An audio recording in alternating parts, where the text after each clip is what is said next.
হরে কৃষ্ণ। একজন ধর্মপরায়ণ ব্যক্তি অথবা ভগবান শ্রীকৃষ্ণের পরম ভক্ত, তিনি যখন কঠোর তপস্যা দ্বারা ভগবান শ্রীকৃষ্ণকে পরমাত্মাকে প্রসন্ন করেন, তখন তৎক্ষণাৎ শ্রীহরি ভগবান শ্রীকৃষ্ণ তাকে সেই সন্ন্যাসীকে দর্শন দিয়ে সেই সন্ন্যাসীকে তিনি নির্ভয় প্রদান করেন। তিনি বলেন, আমি তোমার তপস্যায় আমি প্রসন্ন। হে আমার প্রিয় ভক্ত, তুমি আমার কাছে বরদান প্রার্থনা করো, তোমার যাহা খুশি আমার কাছ থেকে চেয়ে নিতে পারো। তখন সেই ধর্মপ্রাণ ভক্ত তিনি বাহ্যিক কিছু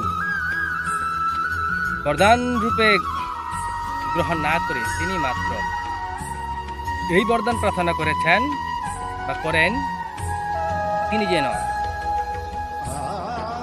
মৃত্যুর পর মুক্তি পান এবং ভগবান শ্রীকৃষ্ণের পরমাত্মার সঙ্গ লাভ করে সেই পরমাত্মার যেন সর্বদা সেবা করতে পারেন।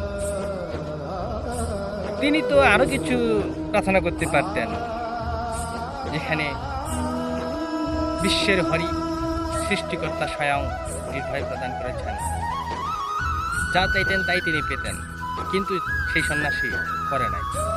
তদরূপ আমরা কৃষ্ণ, ভগবান আমাদেরকে আমাদের পরিশ্রমের ফল বিবেচনা করে তা দিয়েছেন, তাই নিয়ে আমাদের মতো কৃষকের সন্তুষ্ট থাকাই উত্তম।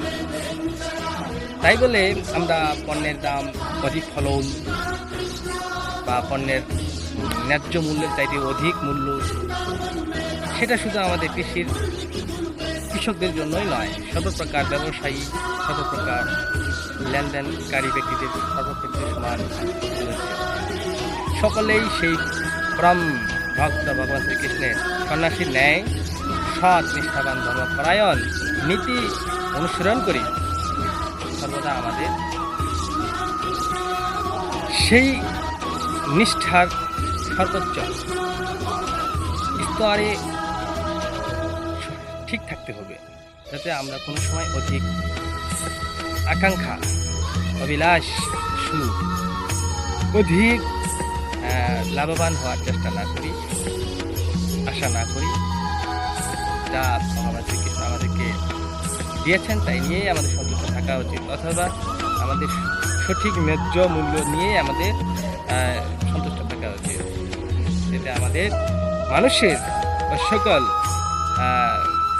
জীব বৈচিত্র্যের মধ্যে কোনো উচ্ছৃঙ্খল, অভাবন্টন কোনোটাই দেখা দিবে না, সর্বদা সর্বময় শান্তি বিরাজ করবে। হরি বল, হরে কৃষ্ণ।